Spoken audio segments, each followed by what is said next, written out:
First है host Prabhu, we में play first video.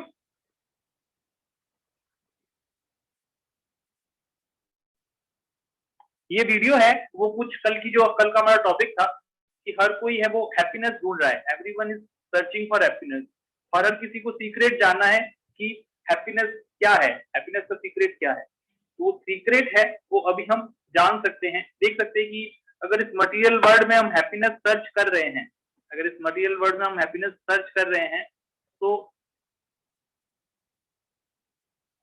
Okay, host Prabhu please make Vedant Chaitanya Prabhu ji with us. Prabhu ji को आप course बना सकते हैं।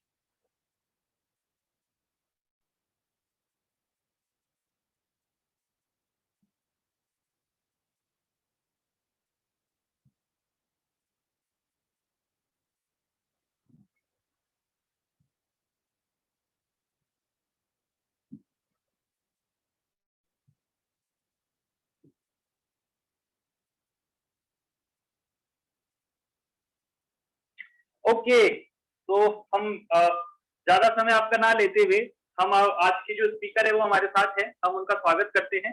आज के जो स्पीकर हैं उनके बारे में जस्ट मैं कुछ थोड़ा सा बता देना चाहूंगा आपको। कल कुछ लोगों ने हमारे सेशन को ज्वाइन नहीं किया है, तो आज के जो हमारे स्पीकर हैं his grace Vedant Chaitanya Prabhu. Vedant Chaitanya Prabhu ji M.Tech from IIT Kanpur. उनका मटेरियल क्वालिफिकेशन हम जस्ट डिस्कसिंग। प्रभु जी ने M.Tech किया है IIT कानपुर से। कई सारे लोगों का, कई सारे यूथ है यहाँ पे, उनका सपना होता है IIT में पढ़ने का, तो प्रभु जी ने है IIT कानपुर से M.Tech किया है। And after that Prabhu ji ने as a data scientist Samsung में जॉब किया, सैमसंग कंपनी जिसके बारे में आप सभी जानते हैं। तो प्रभु जी ने एज अ डेटा साइंटिस्ट है वहां पे जॉब किया। बट उसके साथ ही आज का जो प्रेजेंट सिचुएशन है यूथ का, कि आज हम देख सकते हैं कई सारे लोग हैं वो फ्रस्ट्रेटेड हैं, they are in the tension, psychosomatic disease लोगों को हो रही है, लोग अपने जीवन का जो लक्ष्य है वो भूल गए हैं।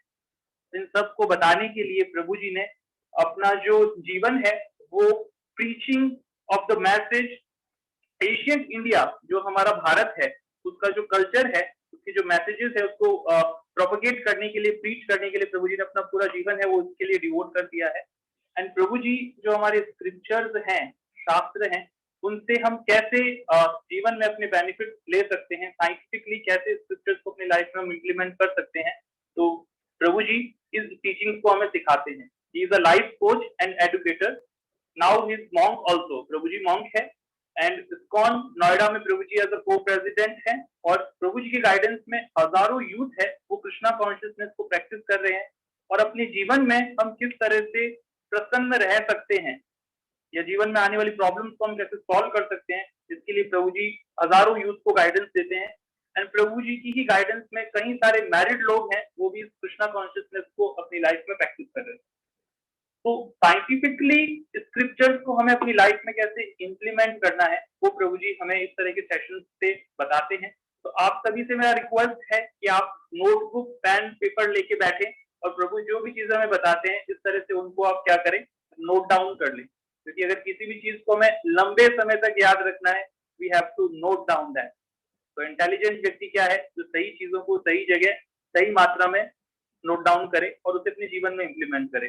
तो आई थिंक आप सभी बहुत इंटेलिजेंट हैं। एंड कुछ चीजें और बताना चाहूंगा, जस्ट प्रभु जी के बारे में 2 मिनट ही लेना चाहूंगा, आपका अधिक समय नहीं लूंगा। प्रभु जी की अंडर गाइडेंस में कई सारी कॉलेजेस में कॉलेज प्रीचिंग चल रहा है। मीन्स टू से नोएडा, ग्रेटर नोएडा में हमारी कई कॉलेजेस है, like Amity university, Sharda university, उसमें भगवत गीता की फिलोसफी के ऊपर कई सारे यूनिवर्सिटीज में कोर्सेज है वो इम्प्लीमेंट हुए हैं प्रभु जी के under guidance, like management principles from Bhagavad Gita. ये शारदा यूनिवर्सिटी में उनके कोर्स कॉलेज के सिलेबस में इसको कंसीडर कर लिया गया है। तो इस तरह से मास लेवल पे प्रभु जी है वो स्क्रिप्चर्स का जो नॉलेज है उसका प्रचार करते हैं। एंड कॉल में हमारा फूड फॉर लाइफ प्रोग्राम होता है, जिसको नोएडा में प्रभु जी ने उसके लिए इनिशिएटिव लिया, और अभी कोविड की सिचुएशन में हजारों प्लेट्स है वो प्रसादम का इस तरह से नीडी लोगों को डिस्ट्रीब्यूट हो रहा है प्रभु की guidance. So today we are so much fortunate that we are with His Grace वेदांत चैतन्य प्रभु जी। तो हम प्रभु जी का आज की जो सेमिनार है उसमें हम प्रभु जी का स्वागत करते हैं। आज का सेमिनार का टॉपिक है, आप सबको पता है, मटीरियल प्रॉब्लम स्पिरिचुअल सॉल्यूशन।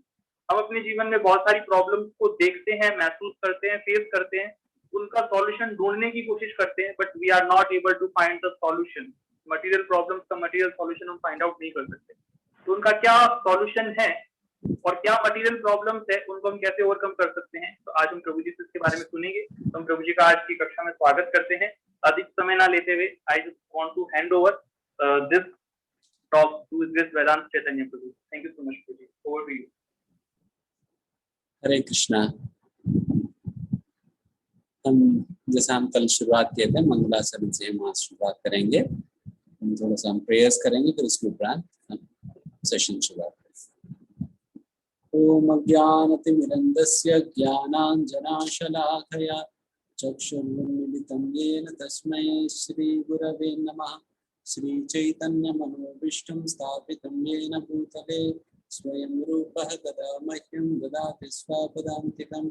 वन्देऽहं श्रीगुरुं श्रीयुतपदकमलं श्रीगुरुं वैष्णवांश्च श्रीरूपं सागरजातं सहगण रघुनाथान्वितं तं च जीवं साद्वैतं सावधूतं परिजनसहितं कृष्णचैतन्यदेवं श्रीराधा कृष्णपादान् सहगणमुक्ता श्रीविशाखान्वितांश्च हे कृष्ण करुणा सिन्धो दीनबन्धो जगत्पते रूपेश गोपिका कांत राधा कांत नमस्तुते।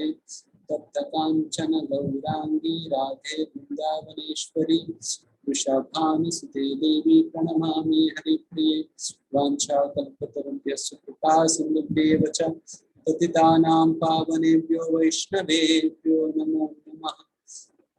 जय श्री कृष्ण चैतन्य प्रभु नित्यानंद श्री अद्वैत गदाधर श्रीवासदि गौर भक्तवृंद।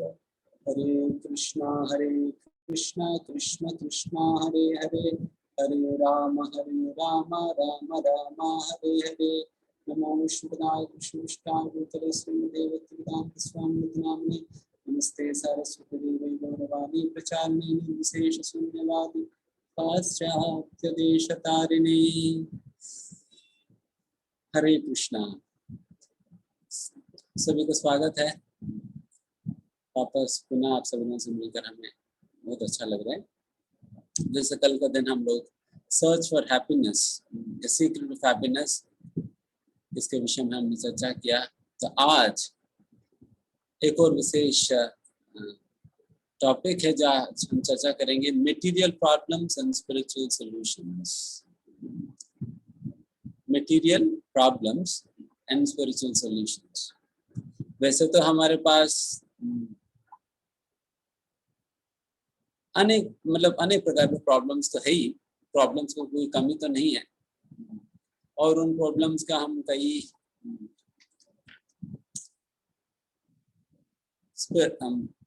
कई प्रकार के सॉल्यूशंस भी हम अपनाते हैं। तो उन सॉल्यूशंस में हम क्या अपनाएं क्या नहीं करें, तो आज के दिन हम चर्चा करेंगे।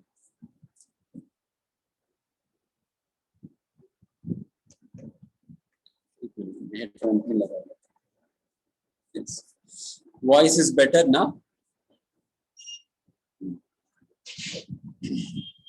देखिए, इस दुनिया में कोई ऐसा व्यक्ति नहीं है जो कि जिनके जीवन में किसी प्रकार का समस्या ना, कोई भी ऐसा व्यक्ति नहीं। हर एक व्यक्ति का जीवन में कोई ना कोई समस्या है, छोटी बड़ी समस्या हर एक व्यक्ति के जीवन में।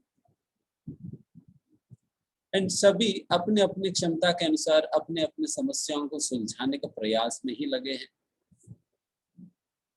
है ना। इसमें कोई गलत बात तो नहीं है।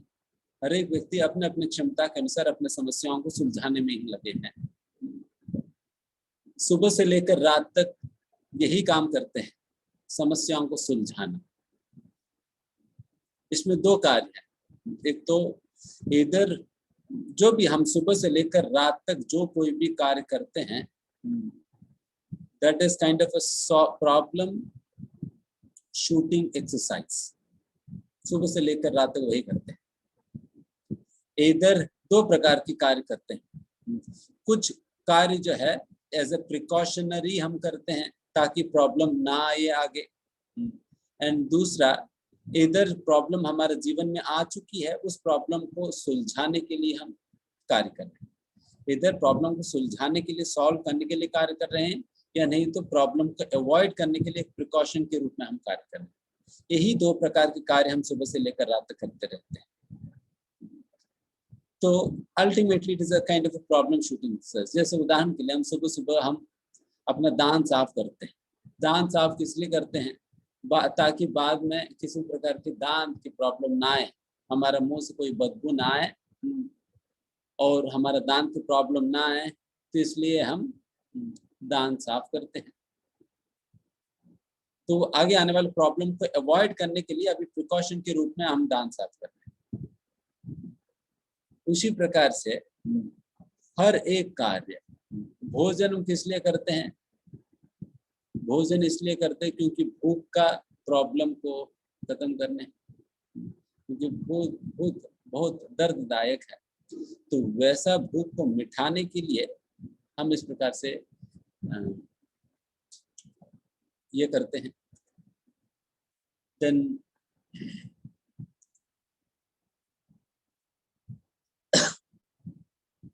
इस प्रकार से हम जीवन में अनेक प्रकार की प्रॉब्लम्स को सॉल्व करने के लिए अनेक प्रकार की सॉल्यूशंस हम अपनाते हैं। एंड इसमें एक विशेष बात यह है कि जिस प्रकार से हमने कहा सुबह से लेकर रात तक हम यही कार्य करते हैं करके, देन उस प्रकार से कितने सालों से हम कर रहे हैं? 1, 2, 3, 4, 10, 15, 20, 25, 30, 40 साल, कोई 50 साल, कोई 60 साल, कोई 70 साल, कोई 80 साल। इतने जितने साल व्यक्ति इस दुनिया में रहे हैं, उतने सालों से अपना समस्याओं को सुलझाने का प्रयास ही कर रहा है। तो एक बात सभी लोगों को सोचना चाहिए, जी मैं इतने सालों से मैं अपना समस्याओं को सुलझा तो रहा हूँ, क्या मेरी समस्याएं घट रही है या नहीं? अगर प्रॉब्लम को सुलझा रहे हैं आप, तो प्रॉब्लम्स घटनी चाहिए ना। आप 25 साल से सुलझा रहे हैं, प्रॉब्लम्स घटनी चाहिए। तो आप एक बार जरा आप अपना जीवन में झोंक कर तो देखिए कि क्या आपके जीवन में समस्याएं घट रही है, बढ़ रही है।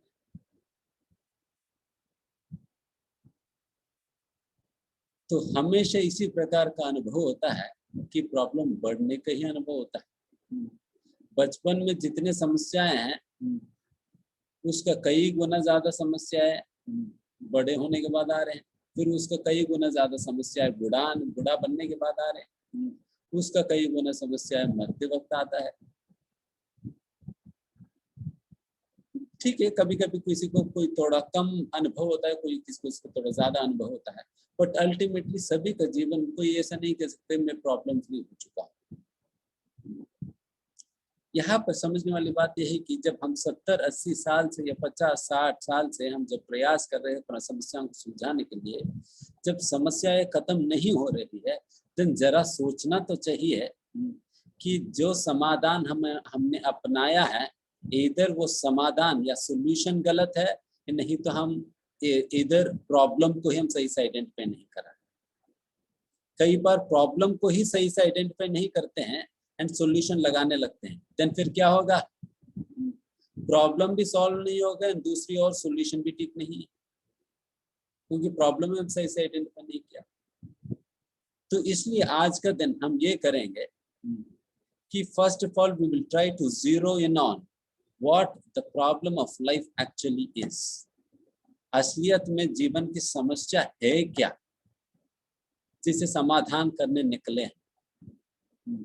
सबसे पहले प्रॉब्लम हम आइडेंटिफाई करेंगे, फिर उसके बाद किस प्रकार के सॉल्यूशंस हम अपना जीवन में अपना रहे हैं, उसकी क्या गलती है, उसमें उसके अंतर्गत क्या फॉल्ट है कि जिसकी वजह से वो सॉल्यूशंस काम नहीं कर रही हैं, ये देखेंगे। एंड नेक्स्ट स्टेप में हम ये देखेंगे कि spirituality, what does spirituality have to offer in this case. आध्यात्मिकता के पास क्या है जो हमें देने के लिए, जिससे हम अपना जीवन की समस्याओं को सुलझा सकें। तो इस प्रकार से एंड फिर जिन लोगों ने इस प्रकार के सॉल्यूशंस को अपनाया है, what is their course of life, उनकी क्या टेक है, जीवन को लेकर, ये लास्ट स्टेप। तो इस प्रकार से this will be the flow of today's session.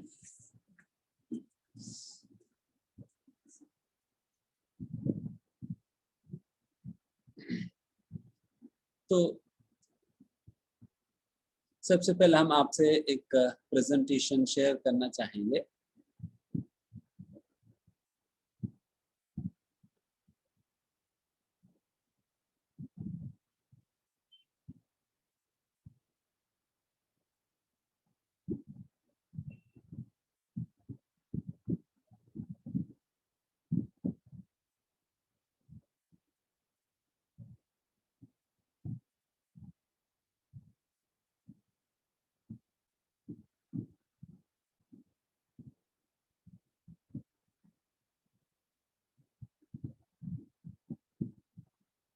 ये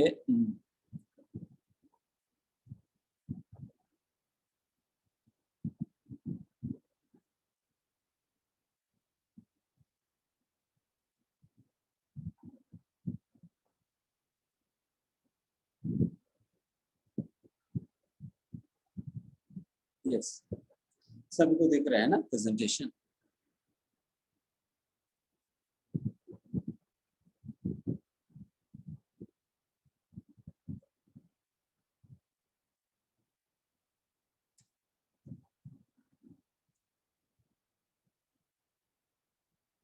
तो जैसा हमने सेशन में बताया, material problems and spiritual solutions, जीवन के अंतर्गत जो आने वाली समस्याएं हैं उसके लिए आध्यात्मिकता की ओर से क्या समाधान है।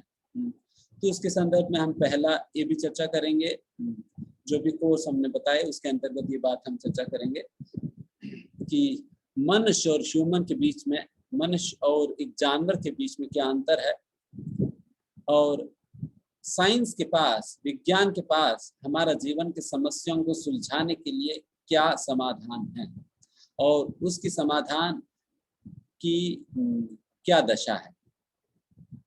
एंड फिर फाइनली हम चर्चा करेंगे परमानेंट सॉल्यूशन, जो वैदिक विजडम के द्वारा, शास्त्रों के आधार पर, आध्यात्मिकता के आधार पर हमें किस प्रकार की परमानेंट सॉल्यूशन हमें प्राप्त होती है, उसके विषय में चर्चा होगी।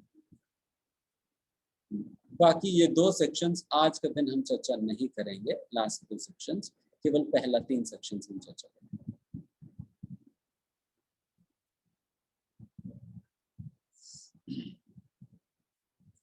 वैसा आनंद की खोज के विषय में तो हमने कल खूब सुना ही है, और इस सेशन के दौरान आप लोगों के कई प्रकार के प्रश्न रहा है, तो उन प्रश्नों को भी उत्तर हम आज के सेशन में हम समाधान करेंगे। तो इसलिए हम ये सारी चीजें हम अभी स्किप कर रहे हैं। तो वैसा हर एक व्यक्ति आनंद का खोज कर ही रहा है, किसी को खाने में, किसी को सोने में, किसी को मैथुन क्रियाओं में, किसी को अपने आप संरक्षण करने में, या इस प्रकार से युद्ध करने में उनको आनंद आता है। तो उस प्रकार की आनंद जानवर में भी तो उपलब्ध है, कि जानवर भी तो खाना खाती है, बट केवल इस बात का अंतर तो डेफिनेटली हम कहेंगे उनका मेनू और हमारा मेनू में अंतर है, और हम कहाँ बैठकर खाते हैं वो और कहाँ बैठकर खाती है, तो उसमें तो अंतर है। बट जो सैटिस्फैक्शन खाना खाने से मिलता है उसमें किसी भी प्रकार की अंतर नहीं है। That very satisfaction that we derive by eating nice food sitting in a centralized air conditioned 5-star hotel, that very satisfaction a pig gets by eating stool in the gutter. नाले में बैठकर मल खाने में भी एक सुअर को उतना ही आनंद मिलता है जितना आनंद और संतुष्टि हमें एक 5-स्टार होटल में बैठकर 5,000 रुपए खर्च करके खाना खाने से मिलता है। जिस प्रकार से हम उनकी खाना नहीं खाएंगे, वो भी हमारे खाना नहीं खाती है। एक सुअर के सामने 2 चीजें रख दो, एक रसगुल्ला है, दूसरी और मल रखो। रसगुल्ला को सूंघ के वो छोड़ देगी, और मल को देखते ही उनके मुंह से सलेवा गिरने लगी, बिकॉज उनको मल को देखकर ही एक प्रकार की विकार प्रकट हो जाती है। सात्विक विकार, मुंह से पानी निकलना लगता है, जैसा हमें रसगुल्ला को देखकर पानी निकलता है। तो इस प्रकार से उन्हें भी उसी प्रकार की संतुष्टि मिलता है मल खाने में। तो there is no difference in the kind of satisfaction that we derive in that case. किसी प्रकार के अंतर नहीं वो संतुष्टि में। जानवरों में भी अपना फैमिली है, फ्रेंड्स है। कई बार आप पपीज को खेलते हुए आपने देखा होगा कितना सुंदर तरीके से वो खेलती है आपस में ना, छोटी छोटी पपी, हमने खूब देखा है। देखिए डॉल्फिन्स, दे डांस टुगेदर, वो लोग इस प्रकार से नाचती है, उनका खेल इस प्रकार से। वैसे वीडियो से अभी हमारे पास समय नहीं है सारा कुछ दिखाने के लिए, बट हम आपकी जो व्हाट यू से आपकी व्हाट्सएप ग्रुप में डलवा देंगे कुछ कई videos. See this such a nice family, सभी लोग साथ में कैसे देखो एक दूसरे को आलिंगन कर रहे हैं। Penguins, so animals also have their families, there is no difference। अगर आप सोचेंगे प्रोज्यूम में हमारे परिवार है, हम इस प्रकार से फैमिली प्लानिंग के साथ चलते हैं, ऐसा वैसा करके आप कह सकते हैं, बट एनिमल्स में भी ये सारा चीजें तो है ही। एनिमल भी खाना खाती है और सोती भी तो है, और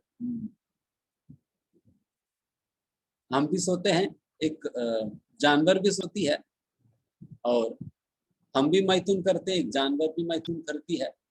और हम भी अपने संरक्षण करने के लिए अनेक प्रकार की योजनाएं बनाते हैं, अनेक प्रकार की विधान अपनाते हैं, अपने नाखून से लेकर अपने बहुत बड़े बड़े मिसाइल्स तक सारे डिफेंस मैकेनिज्म है। उसी प्रकार से एक जानवर के पास भी अपना डिफेंस मैकेनिज्म है ही। हम नौकरी करते हैं इसके लिए। then what is it that we want to achieve? Then what is the difference between a human and an animal?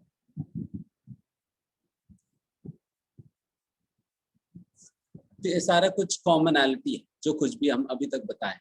आहार का ना, आहार, निद्रा, भय, मैथुन, ये चार चीज कॉमन है मनुष्यों में और जानवर में। तो फिर अंतर किस बात की है जानवर में और मनुष्य में? कोई कहना चाहेंगे? आप अपने चैट में लिख सकते हैं, what do you want to say. मनुष्य और जानवर में क्या अंतर है? Intellect, understanding of life, very good, understanding, intelligence, dharma, good, thinking power, chetna, feelings, consciousness. Thank you for your answers. अभी देखिए, if it were to be simply intellect, अगर केवल बुद्धि की बात करें, जानवर को भी थोड़ा बहुत तो बुद्धि है ही। ऐसा नहीं कह सकते जानवर में बिल्कुल भी बुद्धि नहीं है। डेफिनेटली कहा जा सकता है कि मनुष्य ज्यादा बुद्धिमान है, बट कई कई जगह तो जानवर से हम बुद्धि उधार लेते हैं। जैसे उदाहरण के लिए एक एल्गोरिथम है सॉफ्टवेयर के अंतर्गत, एंट हिल एल्गोरिथम, जो वो मतलब एक चींटी जिस प्रकार से काम करती है, उसी प्रकार के काम को आधार करके एक एल्गोरिथम बनाएगी। तो उसी प्रकार से एक मधुमक्खी जिस प्रकार से अपने सारा परिवार को, या एक उसमें एक क्वीन रहता है ना, वो अपना पूरा राज्य को किस प्रकार से संभालती है, उसके आधार पर भी कई चीजें बनाई गई हैं इस दुनिया में। तो कई बार हम जानवरों में से तो बुद्धि को उधार लेते हैं, एंड इसलिए केवल बुद्धि ही नहीं सकते हैं। और फीलिंग्स, क्या जानवरों में फीलिंग्स नहीं है? जानवरों में भी फीलिंग्स है। जब किसी जानवर के साथ उनके पार्टनर को एक बार आप मार कर तो देखो, सच में दूसरी पार्टनर जो है वो रोती है, उनमें फीलिंग्स है इस प्रकार। ऐसा नहीं कि उनमें फीलिंग्स नहीं है, बट एक्चुअल में क्या ऐसा चीज है जो कि जानवर और मनुष्य के बीच में अंतर लाती है? वो हमारे शास्त्रों में महाभारत के अंतर्गत इस प्रकार से कहा जाता है, वो हम आगे बताएंगे। वैसा कई ऐसा चीज है जिसमें जानवर हमसे भी बेहतर है। जैसे एक गिद्ध किस में बेहतर है? उनकी विजन, उनकी साइट, आई साइट में बहुत बेहतर है, क्योंकि वो कई किलोमीटर ऊंचे से बहुत एग्जैक्टली चीजों को देख सकती है, काफी स्ट्रॉन्ग विजन, इसलिए हम कहते हैं eagle's eye. And what is a horse famous for its agility? What is a dog famous for? Its ability to smell. हाथी खाने के लिए फेमस है, पोलर बेयर सोने के लिए फेमस है, और एक कोयल, उनकी आवाज बहुत सुंदर है। तो इन सारे चीजों में तो मनुष्य से ये सारी चीजें बेहतर है ही। मनुष्य घोड़े जैसे इतना तेजी से दौड़ नहीं सकते हैं। अगर केवल एक मटेरियल एबिलिटीज की बात करें, कई बार मनुष्य से ये सारे जानवर बेहतर है। देन फिर अभी भी प्रश्न वही रहा है कि मनुष्य किस मामले में जानवरों से अलग है, हटके हैं।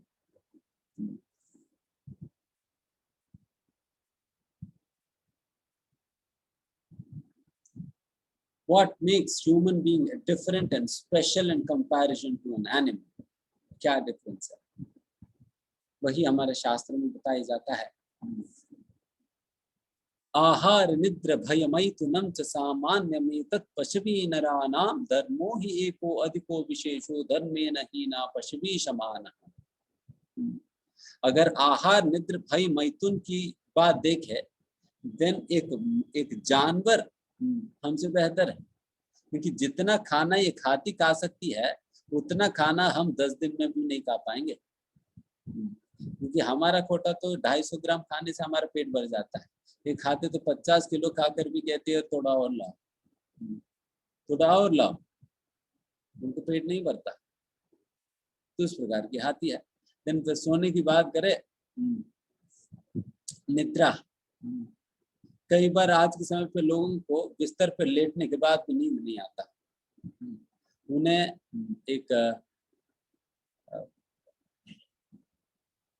कई बार स्लीपिंग पिल्स लेना पड़ता है, तब जाकर नींद आता है, अन्यथा नहीं आता है। तो इस प्रकार की स्थिति है। बट वही एक पोलर बेयर को बिना गोली लिए 6 महीने तक लगातार सो सकती है। हम चाहते हुए हम कह भी दे, ठीक है भैया आपको छुट्टी दे देंगे, सो जाओ, फिर भी सो नहीं सकेगा व्यक्ति। कितना सोएगा? 10 घंटे सोएगा, 12 घंटे सोएगा, बट उससे ज्यादा तो सो ही नहीं पाएगा। तो इस प्रकार से जानवर सोने में हमसे बेहतर है। एंड फिर आहार निद्रा भय मैथुन की क्रियाओं में जानवर से तो लोग मतलब वो जीन्स निकाल कर अपने अंदर इंजेक्ट करते हैं, ताकि उनके अंदर जो सेक्स करने की पोटेंसी बढ़ जाए। बंदरों से उधार लेते हैं। एक कबूतर दिन में 72 बार वो मैथुन करती है। वही एक मनुष्य के लिए इतना संभव है नहीं, चाहे कितना भी वो मेडिसिन वगैरह यूज कर ले, फिर भी कर नहीं पाएगा, मर जाएगा व्यक्ति। तो वैसा स्थिति है।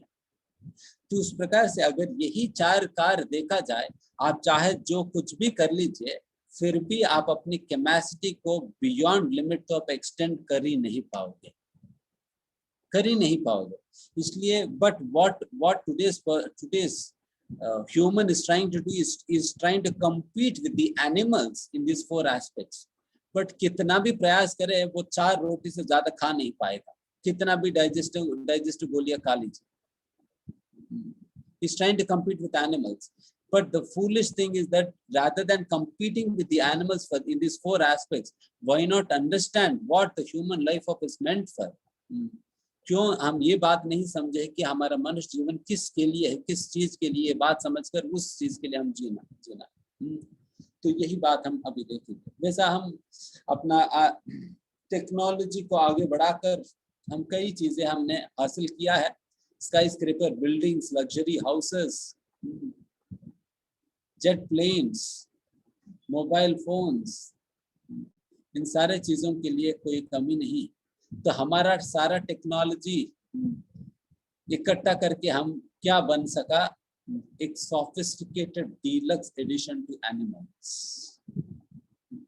We have just become another sophisticated animal, not more than that. Because मनुष्य केवल इन 4 चीजों को सोफिस्टिकेटेड तरीके से करने से मनुष्य नहीं बनता. मनुष्य नहीं बनते हैं, उन्हें हटकर कुछ और कार्य करनी चाहिए जो कार्य कभी भी ये पशु कर ही नहीं सकेगी. वो कौन सी ऐसा कार्य है जो पशु कर नहीं पाती है, और केवल मनुष्य योनि में ही वो कार्य संभव है, और मनुष्य योनि दी गई है उस प्रकार की ऊंचा कार्य करने के लिए. बट हम क्या कर रहे हैं, इतना ऊंचा फैसिलिटी दी जाने के बाद भी, इतना ऊंचा बुद्धि इंटेलेक्ट सब कुछ दी जाने के बाद भी, इन सारा फैसिलिटीज को हम निम्नतर कार्यों को करने में हम गमा दे रहे हैं, व्यर्थ गमा दे रहे हैं. We are misutilizing all our facilities to do something which an animal can do. Then फिर क्या फर्क है? बट इतना कुछ होने के बाद भी आज के समय पे लोग अपने समस्याओं को समाधान नहीं कर पा रहे, इसलिए बहुत दुखी है, डिससैटिस्फाइड, और बहुत बड़े तनाव में है, एंजाइटी में है, स्ट्रेस में है, बहुत डिप्रेस्ड है, एंड सभी खुश नहीं है. जैसे हम कल के दिन दिखाई है कि हैप्पीनेस इंडेक्स क्या है. This is the state of today's world. आज के समय की ये हाल है. Then if you think that technologies will solve all my problems, then why not these? Then क्यों हमारा, अगर टेक्नोलॉजी हमारा समस्याओं का समाधान कर रही है, हर प्रकार की समस्याओं का समाधान आज की आधुनिक युग कर पा रही है, देन हमारा जीवन में समस्याएं बढ़ क्यों रही है? क्योंकि समस्या बढ़ क्यों रही करके हम कैसे कह सकते हैं? क्योंकि हमारे पास सारा स्टैटिस्टिक्स है, उसी स्टैटिस्टिक्स के आधार पर बात कर रहे हैं. समस्या बढ़ रही है तभी तो सुसाइड रेट बढ़ रहा है. By 2022, India is going to be the number 1 in teenage suicides.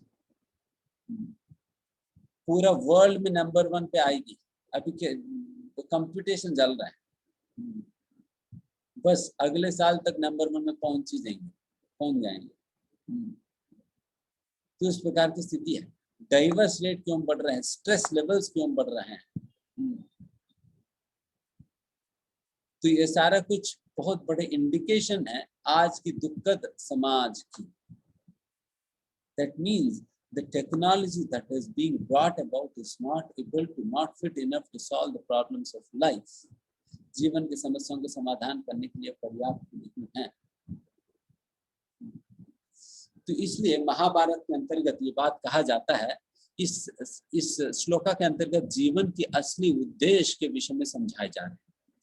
कहा जा रहा है आहार निद्र भयमैथुनम च सामान्यमेतत् पशुभिः नराणाम धर्मो हि तेषाम् अधिको विशेषो धर्मेण हीना पशुभिः समानः. आहार निद्र भय मैथुन, eating, sleeping, mating and defending, ये 4 चीज है. मैथुन करना, अपने आप का संरक्षण करना, सोना और खाना, ये 4 चीजें पशु और मनुष्य योनि में दोनों में समानता, दोनों में समान रूप से अवेलेबल. बट मनुष्य और जानवर में किस बात के अंतर है? कहा जा रहा है धर्मो हि तेषाम् अधिको विशेषो. धर्म ही एकमात्र ऐसा चीज है जो कि एक मनुष्य को जानवरों से अलग कर सकती है. क्योंकि कोई भी जानवर कभी भी धर्म क्या है, धर्म क्या नहीं है, इस प्रकार की विचक्षणा शक्ति नहीं होता उनमें. उनमें डेफिनेटली इस बात की विचक्षणा शक्ति होता है क्या खाना चाहिए, क्या नहीं खाना चाहिए. अच्छा, सुअर को ये विचक्षणा शक्ति है ही, रसगुल्ला नहीं खानी है, मल खाना है, उस प्रकार की विचक्षणा शक्ति है. बट धर्म क्या है, अधर्म क्या है, इन दोनों में व्यत्यास करने का जो विचक्षणा शक्ति है वो केवल और केवल मनुष्य के अंतर्गत पाया जाता है. यही धर्म. इस प्रकार से इस धर्म को जो अपने जीवन में अपनाता है वो जानवर से अलग कहलाया जाता है, एंड जो लोग धर्म में नहीं ना, जो धर्म अपने जीवन में नहीं अपनाता है, देन वो पशु भी समान है, वो द्विपद पशु, 2 पैर वाला पशु ही कहलाया जाता है शास्त्र में। ऑल्दो हम दो, क्योंकि हम केवल उस प्रकार की शरीर प्राप्त, मनुष्य की शरीर प्राप्त करने से हमें मनुष्य नहीं कहा जाएगी, बल्कि मनुष्य की तरफ व्यवहार करने से तब कहा जाएगी। इसलिए एक प्रकार से मनुष्य की शरीर में होते हुए भी जानवर का ही जीवन जी रहा है आज के समय में, बिकॉज इन्हीं 4 कार्य कर रहे हैं, खाना, सोना, मैथुन करना और फिर अपने संरक्षण के लिए नौकरी, बिजनेस यही करना, बस यही 4 चीज, यही 4 चीज कर रहे हैं। तो इसलिए कहा जा रहा है ये 4 चीज ही करेंगे तो फिर आपको मनुष्य जीवन मनुष्यों ने दिया ही क्यों? मनुष्य जीवन दी गई है कुछ और ऊंचे कार्य करने के लिए ना। तो ये बात समझना चाहिए कि धर्म को हमें अपना जीवन में जब हम अपनाएंगे तब जाकर हम असलियत में मनुष्य करके हम घोषित कर सकते हैं अपने आप को, अन्यथा हमें स्वीकार करनी चाहिए कि अच्छा मैं तो पशु ही हूँ, because I am simply living by the principles of an animal. मैं केवल एक पशु का ही कार्य कर रहा हूँ, तो इसलिए मैं पशु, मनुष्य नहीं हूँ।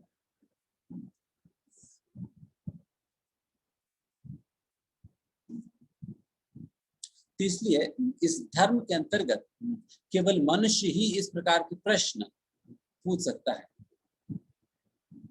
क्या प्रश्न पूछ सकता है?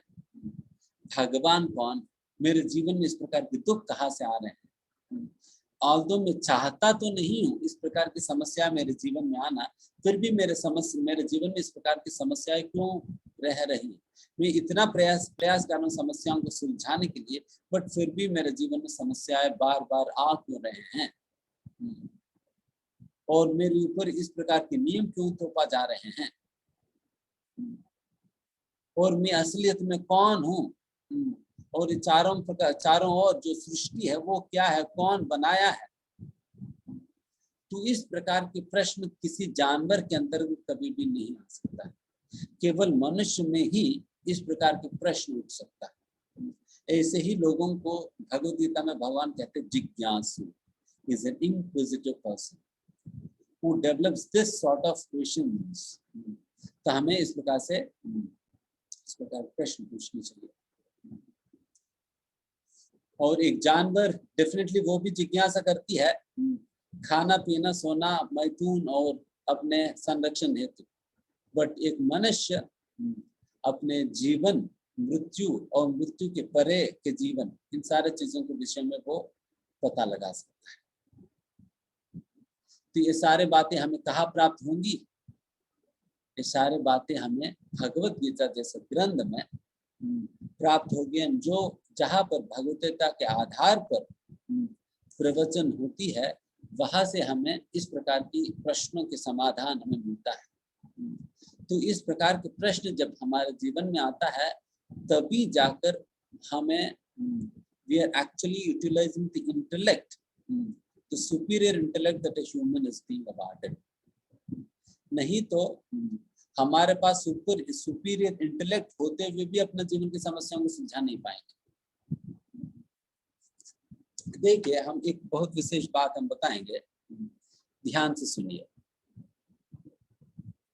जब हम जीवन में आने वाले समस्याओं को सुलझाने के लिए किसी भी प्रकार के भौतिक प्रयास करेंगे, देन वो हमारे समस्याओं को बढ़ाएगी ना कि घटाएगी। समस्या बढ़ती है, केवल एक टेम्पररी समय के लिए आपको लग सकता है कि समस्या सुलझ गई करके, बट समस्या सुलझ नहीं सकेगी, इम्पॉसिबल, हो ही नहीं सकेगी। समस्या परिवर्तित हो जाती है, जैसे कहते हैं ना, energy can never be created not destroyed, rather it can be transform from one form to other. Energy conservation principle. तो उसी प्रकार से समस्या की फॉर्म बदल जाता है, बट समस्या रहता ही है, बल्कि बढ़ भी जाता है समस्या। जैसे उदाहरण के लिए लोग ट्रांसपोर्ट आसान करने के लिए और सभी लोगों को गाड़ी आसानी से प्राप्त करने हेतु फिर लोगों ने बहुत सा टेक्नोलॉजी इन्वेंट करके गाड़ी का प्राइस कम करा दी, और इतना तक कम करा दिया है कि लोगों को केवल 1 लाख रुपए में गाड़ी मिलने लगी, कार। और आज के समय पे गाड़ी इतने बढ़ गई कि जो लोगों को गाड़ी से चलना ज्यादा मुश्किल पड़ गया, क्योंकि इतना ट्रैफिक हो गया।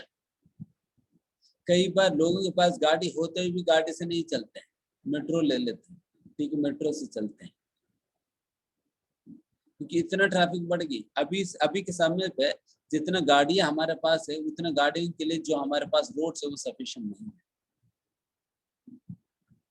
चाइना में इतने गाड़ियां बढ़ गई है ना, कई बार वहां पर सैकड़ों किलोमीटर की ट्रैफिक जाम लग जाता है, सैकड़ों किलोमीटर का ट्रैफिक जाम लगता है। अब सोचो, फिर वो लोग हेलीकॉप्टर से उपयोग करके फिर गाड़ियां निकालते हैं, एंड कई बार कई दिन तक जाम लग जाती है। दिन वहां तक खाना पहुंचाएंगे कैसे, क्या करेंगे? अब सोचो, तो उस प्रकार की हाल है। तो एक समस्या को सुलझाने के लिए दूसरा समस्या बढ़ गई। ये इस प्रकार से किस लिए होता है, क्या है, तो हम आगे और पढ़े सुनेंगे। जब तक भौतिक समस्याओं के लिए एक आध्यात्मिक दृष्टिकोण से समाधान हम अपनाएंगे नहीं, तब तक हमेशा सॉल्यूशन जो है वो दूसरा प्रॉब्लम ही बनता है, ना कि सॉल्यूशन। शास्त्र में के लिए बताई गई, जैसे उदाहरण के लिए एक समय पे रशिया में शायद एक टूथ फिलर, एक विशेष विशेष एलिमेंट्स, एक टूथ फिलर बनाए थे, जहां पर दांत छूट जाता है, फिर वहां पर दांत की जगह पर वो टूथ फिलर उपयोग करके वो स्पेस भर देते हैं। टूथ फिलर उपयोग किए थे, मतलब इन्वेंट किए थे, तो फिर उस टूथ फिलर से कई लोग अपना टूथ फिलिंग वगैरह करने लगे। देन उसके बाद उस प्रकार से कई हजारों लोगों का ट्रीटमेंट हो गया। देन बाद में पता चली कि वो टूथ फिलर जो है वो एक स्लो पॉइजन की तरह एक्ट कर रही है।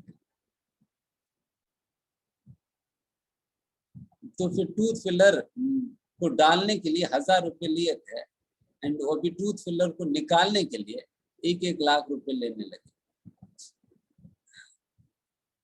पहले डालो फिर उसके बाद निकालो, नहीं तो लोग मर जाएंगे। तो इस प्रकार की स्थिति है। इस प्रकार से एक समाधान अपनाया, देन फिर उसका दूसरा प्रॉब्लम खड़ा हो गया।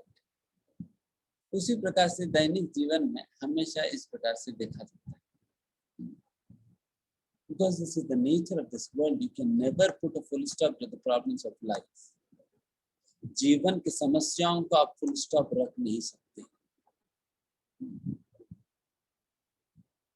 बट ये विवेक है, ये बुद्धिमानी है कि ये बात समझना कि जीवन जीने के संदर्भ में कौन सा समस्या को सहनते हुए चल लेना चाहिए और कौन सा समस्या को सुलझाने के लिए समय देना चाहिए। ये विवेक होता नहीं लोगों में, इसलिए छोटी मोटी समस्याओं को सुलझाने में जीवन गंवा देते हैं, एंड जीवन की अंतिम लक्ष्य तक पहुंच नहीं पाता। जीवन के अंतिम लक्ष्य तक पहुंच नहीं पाता, बीच में ही रह जाता है। इसलिए शास्त्र हमें बताती है, बेटा आपको आप कौन सा समस्याओं को सहन लेनी चाहिए और कौन सा समस्याओं को आप समाधान करने का प्रयास करनी चाहिए, क्योंकि ये समझना अनिवार्य है, नहीं तो पूरा समय व्यर्थ गंवा देंगे। इसलिए अभी आगे जाएंगे। और इसलिए मनुष्य जीवन में अगर हम सही प्रकार से अपना मनुष्य योनि का फायदा उठाए और आध्यात्मिक जीवन को अपनाएं, देन हम ऊंचे योनियों में जाएंगे, एंड जब हम गलत प्रकार से हम अपना मनुष्य जीवन व्यर्थ गमाएंगे, देन निम्न योनियों में जाना पड़ता है, पशु योनियों में। ये लाइफ प्रिंसिपल है।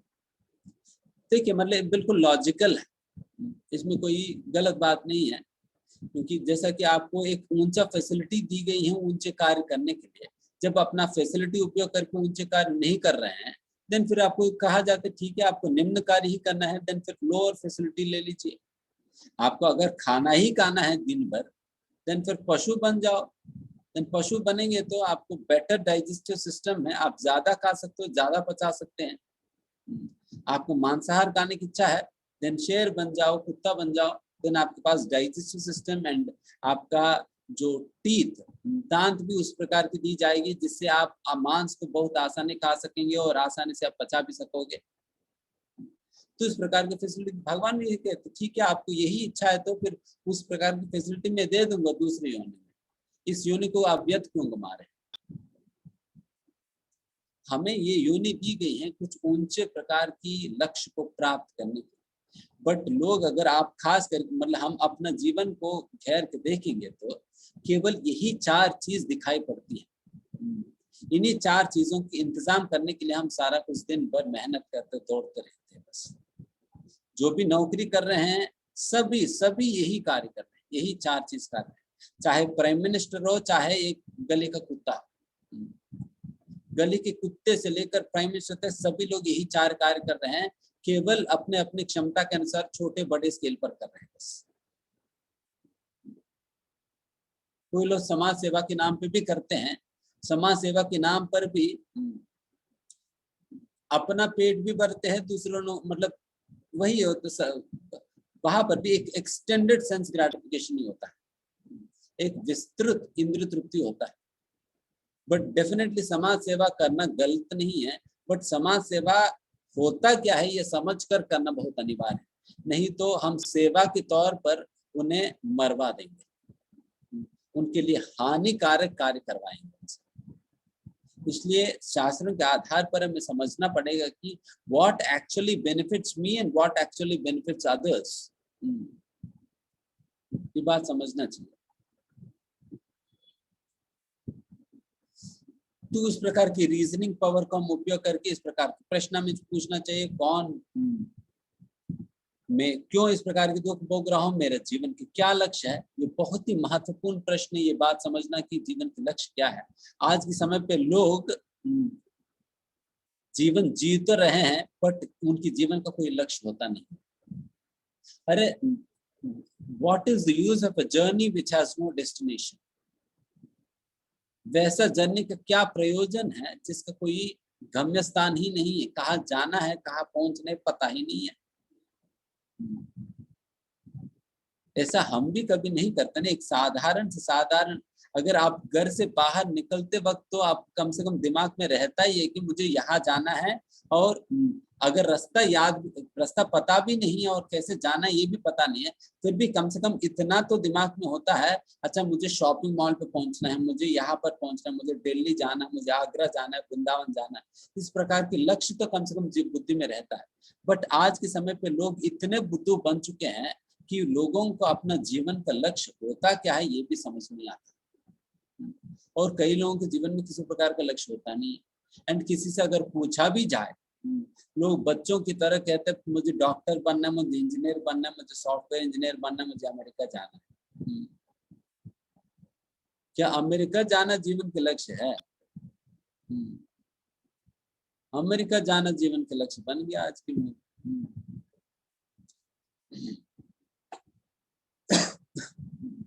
Life is not simply meant for such cheap things. वो बहुत सस्ते चीज है। एक डॉक्टर बनना, एक इंजीनियर बनना, एक पॉलिटिशियन बनना, ये सारे चीजें बहुत सस्ते हैं। वैसा सस्ते चीजों के लिए जीवन जैसा बहुमूल्य चीज को व्यर्थ गमाना, ये सच में बहुत ही बड़ा मूर्खता है। Because life is meant for something really sublime. Life is meant for really something very sublime.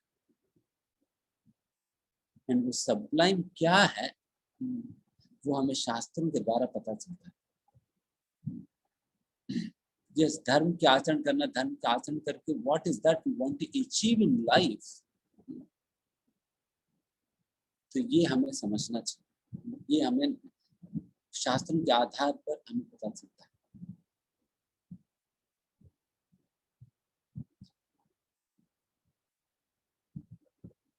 तो अभी सबसे पहले जैसा हमने कहा मटेरियल प्रॉब्लम्स के विषय में बात कर रहे थे। सबसे पहले will try to understand what the problem statement is, what the problem statement is, because जब तक हम प्रॉब्लम स्टेटमेंट को सही प्रकार से नहीं समझेंगे उसका समाधान कर पाना असंभव है।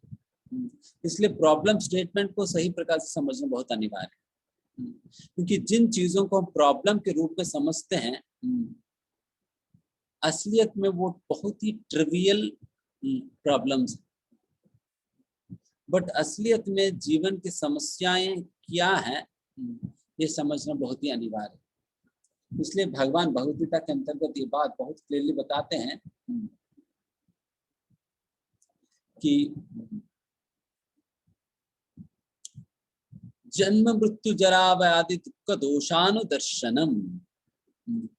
भगवान भगवद गीता में 13वें अध्याय में 8वें श्लोक से 12वें श्लोक तक 20 एस्पेक्ट्स ऑफ नॉलेज के विषय में चर्चा करते हैं।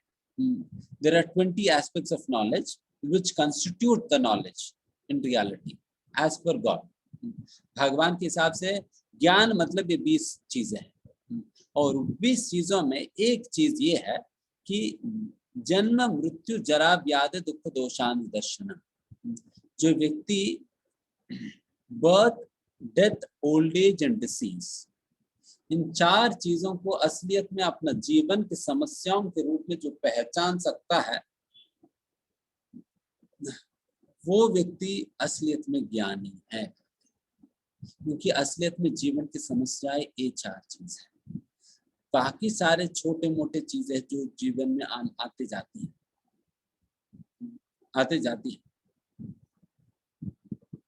बिकॉज हम क्यों हम कह रहे हैं कि प्रॉब्लम स्टेटमेंट ये है करके, बिकॉज जैसे मैंने कहा अगर हम अपने जीवन भर में हम इस प्रकार समस्याओं को सुलझाने का प्रयास करें पर फिर भी प्रॉब्लम बढ़ते जा रहे हैं और घट नहीं रहे हैं, तो इसका मतलब हमारा प्रॉब्लम स्टेटमेंट ही गलत है। जो प्रॉब्लम स्टेटमेंट को जिस प्रकार से हमने समझा है वो अंडरस्टैंडिंग ही गलत है। अंडरस्टैंडिंग गलत है। अगर मैं गलत प्रकार से प्रॉब्लम स्टेटमेंट समझूंगा देन उसके बाद जो भी सॉल्यूशन में देने का प्रयास करूंगा वो भी गलत ही होगा।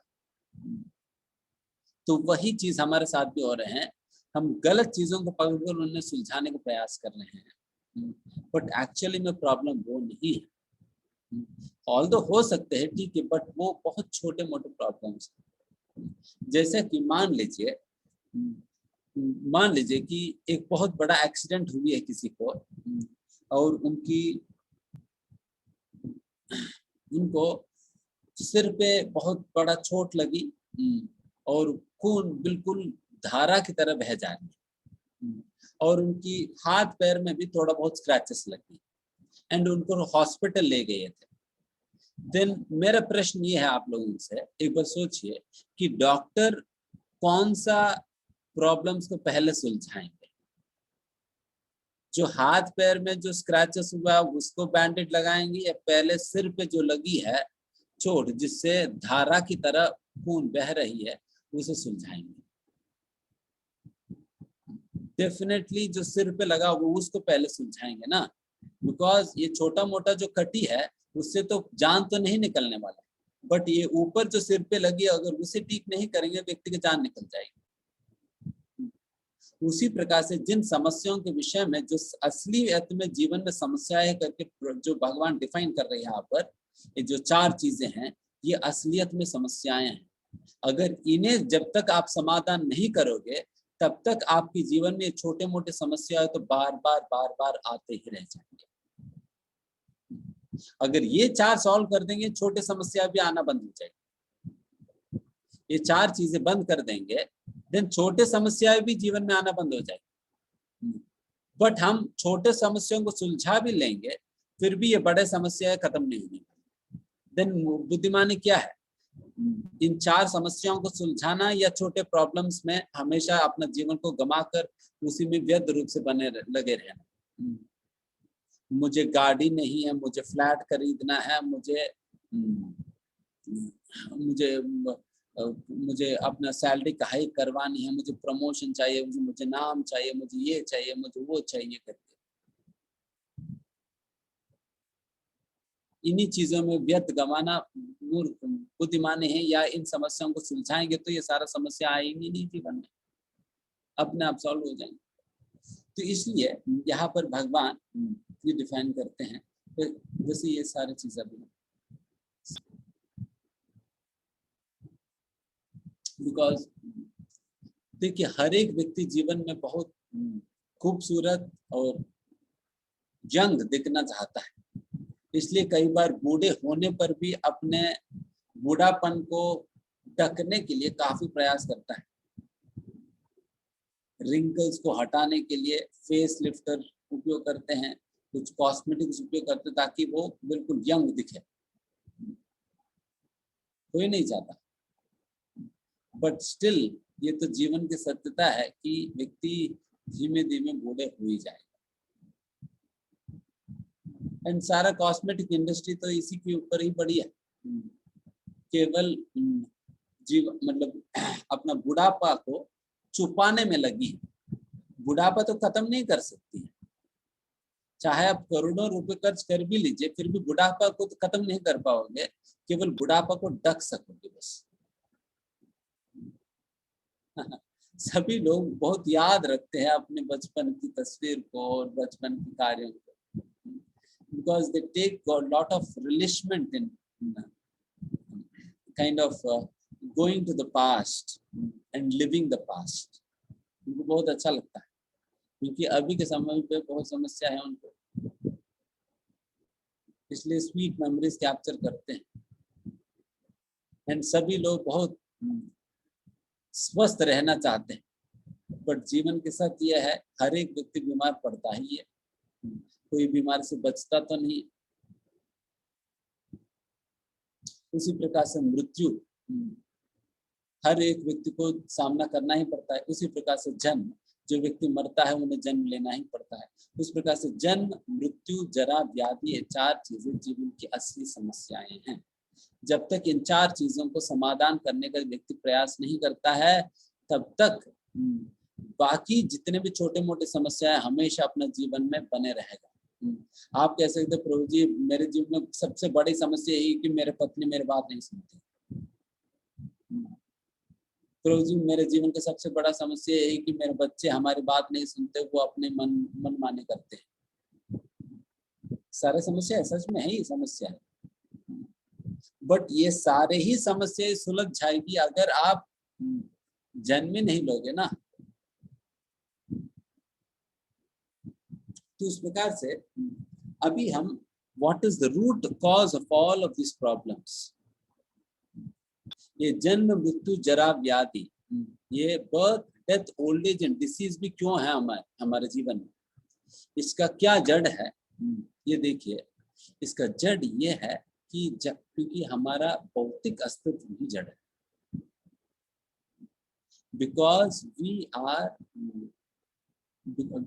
because of this material existence of life, all these 4 problems are recurring again and again and again and again। क्योंकि शास्त्र में कहा गया है जातस्य ध्रुवो मृत्यु ध्रुवम जन्म मृतस्य च, भगवद्गीता में बताया जाता है जो व्यक्ति मरता है उन्हें जन्म लेना ही होता है, जो जन्म लेता है वो उन्हें मरना ही पड़ता है। देखिए इन चारों में से सबसे दर्ददायक है वो जन्म। लोगों को लगता है कि मृत्यु है, बीमारी है, बुढ़ापा है, बट सबसे ज्यादा दर्ददायक तो जन्म है जो हम ऑलरेडी झेल चुके हैं। उससे बाद सेकंड वो है मृत्यु है, एंड थर्ड में आता है बुढ़ापा, एंड चौथा में आता है बीमारी। सबसे ज्यादा दर्ददायक जन्म, क्योंकि बहुत ही कठिन परिस्थितियों में बच्चे को रहना पड़ता है। भागवतम की 3रा स्कंद में बताया जाता है किस प्रकार की परिस्थितियों में एक छोटा बच्चा रहता है। वहां पर कहा जाता है कि जब एक छोटा बच्चा माँ की गर्भ में रहता है ना, उस समय माँ की गर्भ में जठराग्नि, जो डाइजेस्टिव फायर जो होता है, उसकी वजह से काफी ज्यादा गर्मी होता है, एंड इतना गर्मी की वजह से उनका शरीर पूरा जलता है, बट फिर भी बच्चा कुछ कर नहीं पाता है क्योंकि वहां पर एसी नहीं है, एसी ऑन नहीं कर सकता, उनको झेलना ही पड़ेगा।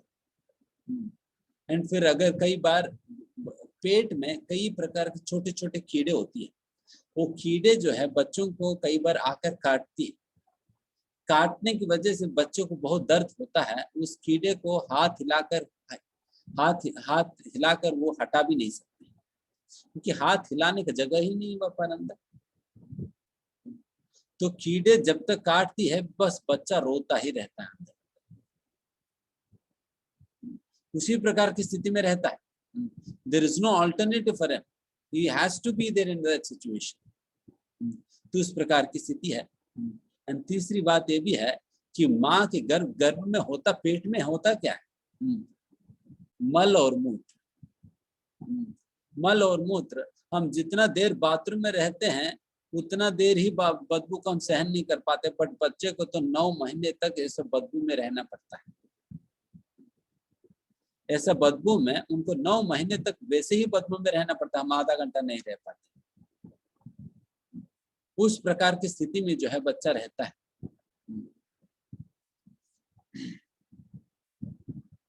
तो इस स्थिति में तो इसलिए ये जन्म बहुत ही दर्ददायक, इसलिए शास्त्र में कहा जाता है कि जब शिशु को इतना ज्यादा दर्द होने लगती है, देन फिर शिशु भगवान से प्रार्थना करने लगते हैं कि हे भगवान, कृपा, हम आपसे यही याचना करते हैं, कृपा करके इस बार हमें जन्म दीजिए, एंड इस बार मैं अपना जन्म लेने के उपरांत आपकी भक्ति करके मैं अपना जीवन को सफल बनाऊंगा, आपके पास वापस लौटूंगा, दोबारा मैं कभी गलती नहीं करूंगा, अपना जीवन को व्यर्थ नहीं गमाऊंगा करके जब व्यक्ति प्रार्थना करता है, देन व्यक्ति बाहर निकलता है। बट बाहर निकलते ही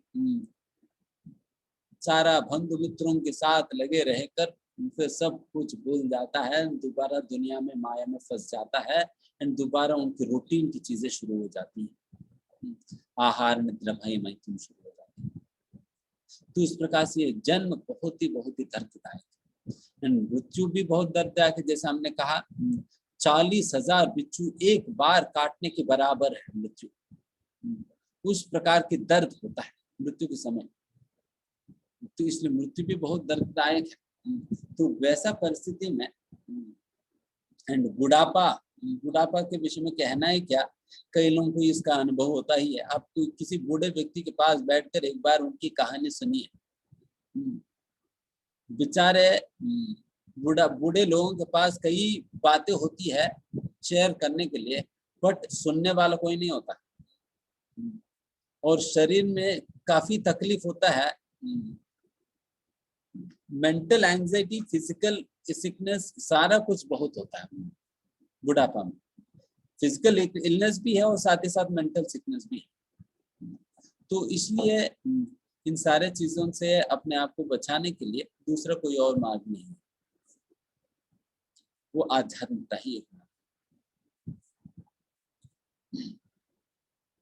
एंड अभी हम भौतिक प्रकार से समस्याओं को समाधान करने में क्या गलती है ये बताएंगे, एंड फिर उसके बाद हम कल की कई प्रश्न हैं जो कि आज के सेशन से काफी रिलेटेड है, वो चीजें हम चर्चा करेंगे।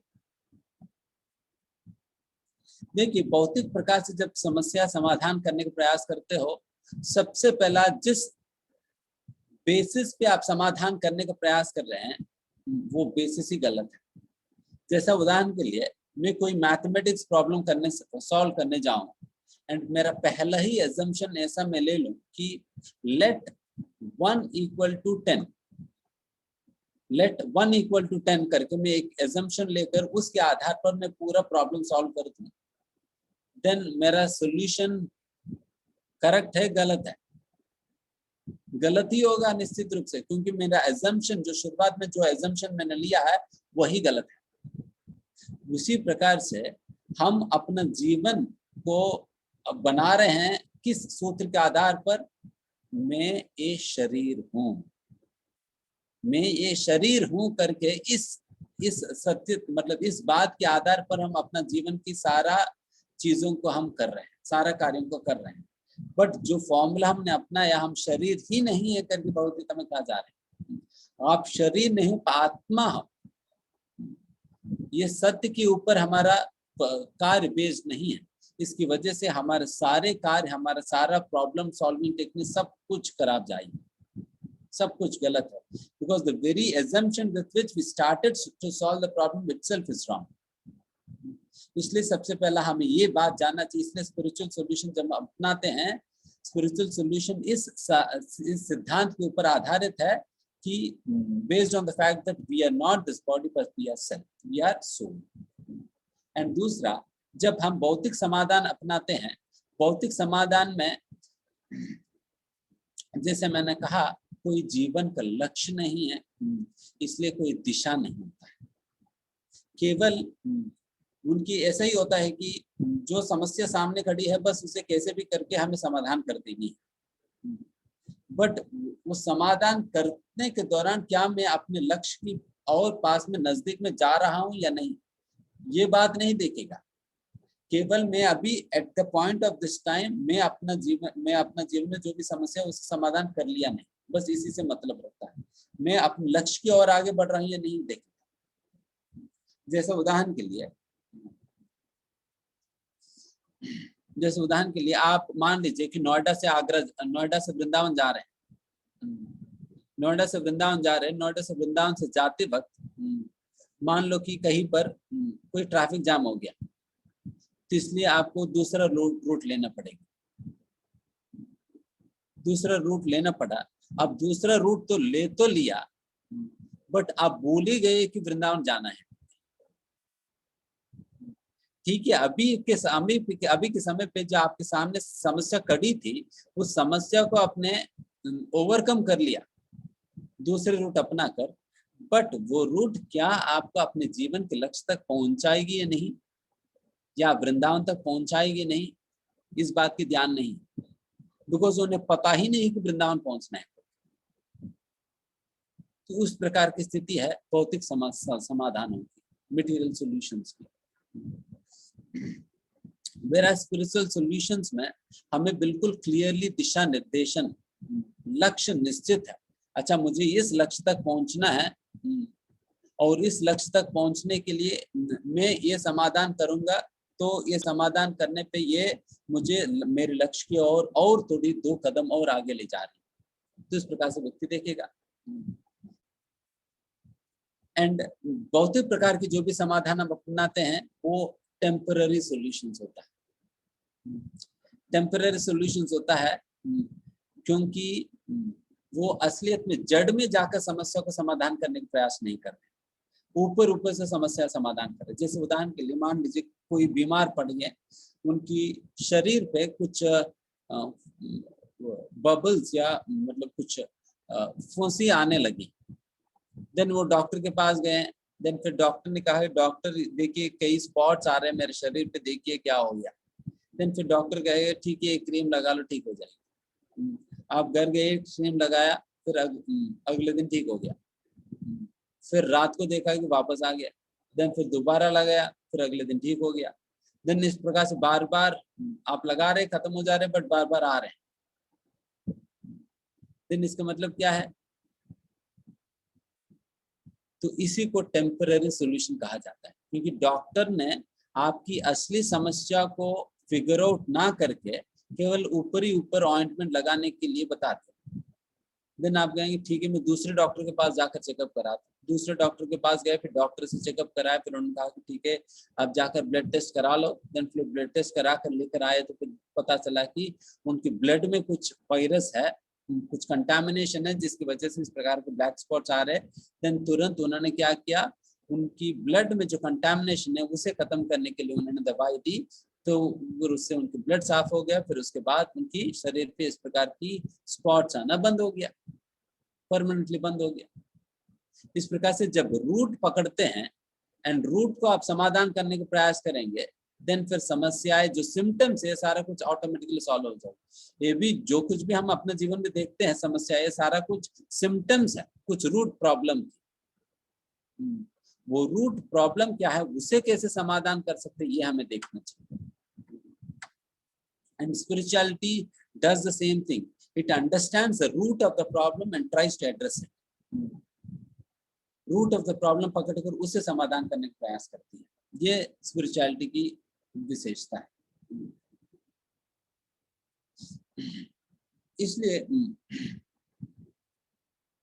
इसलिए जब हम आध्यात्मिक समाधान अपनाएंगे, असली जीवन की समस्याओं को समझकर, देन फिर हम प्रॉब्लम से बाहर आ सकते हैं। नहीं तो भौतिक प्रकार की समाधान इसी प्रकार की होगी। ठीक है, आपके शरीर पर रिंकल्स आ गए तो फेस लिफ्ट करा लो, आपका बाल सफेद हो रहे तो फिर आप हेयर डे करा लो, देन आप सही से चल नहीं पा रहे तो एक और पैर ले लीजिए, हाथ में एक और पैर ले लो, आपको ये बीमारी है तो ये दवाई ले लो, फिर ये एक प्रकार की समस्या होती है ये ले लो। तो उसी प्रकार से हमेशा केवल थोड़ी देर के लिए हमारे समस्याओं को समाधान करने का प्रयास किया जाता है, बट थोड़ी ही देर के लिए, बट फिर उसके बाद दोबारा वही प्रॉब्लम शुरू हो जाती है। परमानेंटली खत्म नहीं कर सकते। परमानेंटली अगर समाधान करना है तो वो केवल आध्यात्मिकता की वजह से ही हो सकता है। एंड तो इस प्रकार से भगवतीता के अंतर्गत इस प्रकार से कहा जाता है।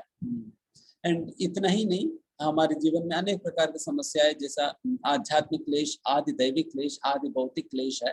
ये तीन प्रकार के क्लेश है। आध्यात्मिक क्लेश मतलब हमारा शरीर और मन से आने वाली कष्ट है, और उसी प्रकार से आदि भौतिक क्लेश मतलब अन्य जीवों से हमारे जीवन में आने वाली कष्ट है। और वैसे आदि दैविक क्लेश मतलब जो प्रकृति की वैपरीत्य की वजह से, जैसे अर्थक्वेक्स, नेचुरल डिजास्टर्स जो है, वो सारा आदि दैविक क्लेश के अंतर्गत आता है। तो इस प्रकार की ये तीन प्रकार की समस्याएं भी जीवन में हमेशा लगा रहता है।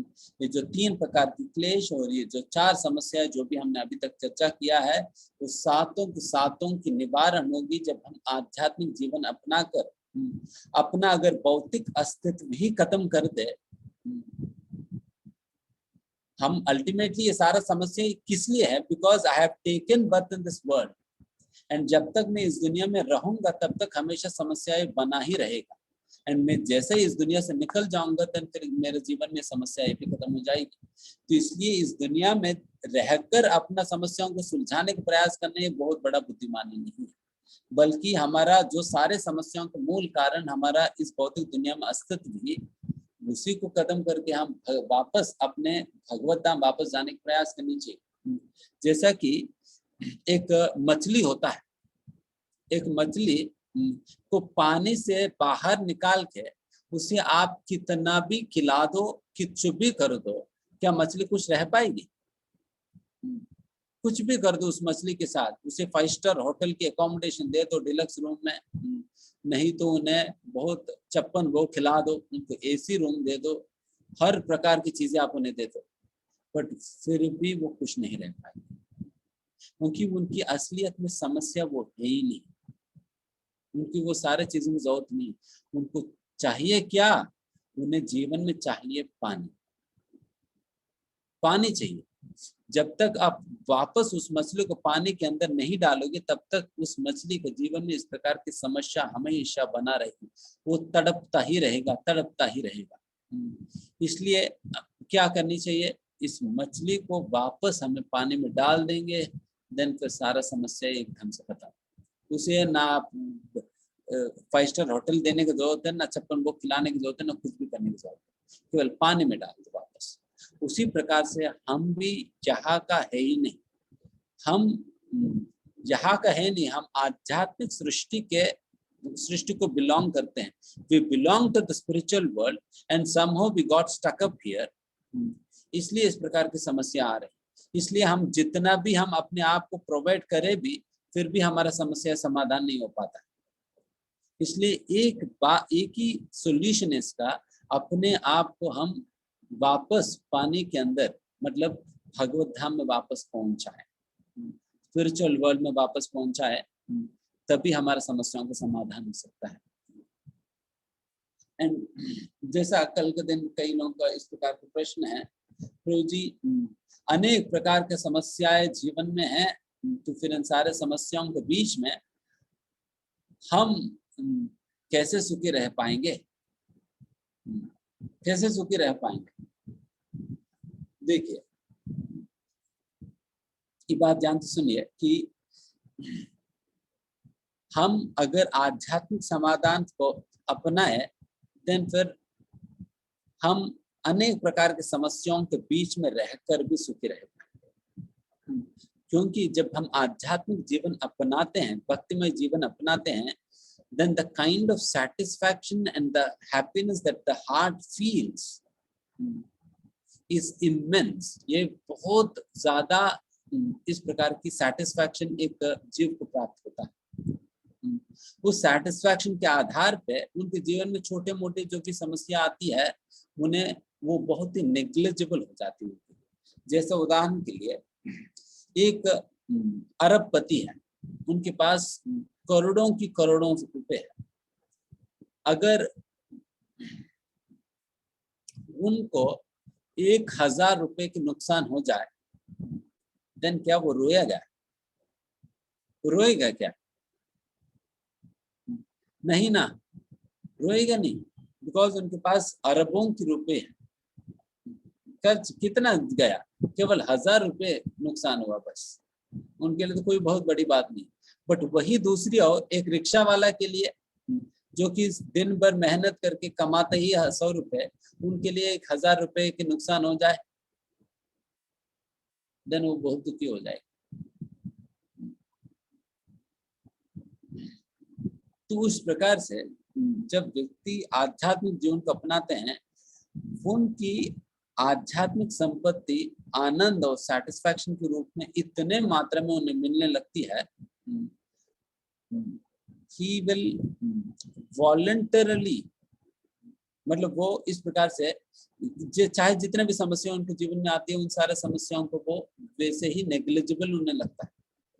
क्योंकि आप सोचिए, अगर एक व्यक्ति अपने जीवन में आध्यात्मिक जीवन को अपनाने की वजह से जिस प्रकार के आनंद मिलने के आधार पर वो अपने जीवन में वॉलंटरली ही अपने सारा संपत्ति को, जन को, नौकरी को, विद्या को त्याग कर केवल और केवल आध्यात्मिक जीवन में अपना जीवन को समर्पित करने के लिए जब व्यक्ति तैयार हो सकता है, देन जब प्रॉब्लम्स अपने आप आती है, देन क्यों सहन नहीं कर पाएगा? यहाँ पर तो व्यक्ति वॉलंटरली करने को प्रेरणा भी मिल जा रहे हैं, सारा कुछ छोड़कर आध्यात्मिक जीवन में बने रहने की।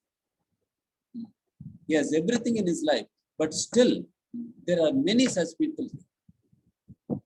But still he is able to give up all of these things simply for the sake of accepting the spiritual life. अगर व्यक्ति इस प्रकार से कर सकेगा, तो छोटे मोटे प्रॉब्लम से बेसी सहन लेगा।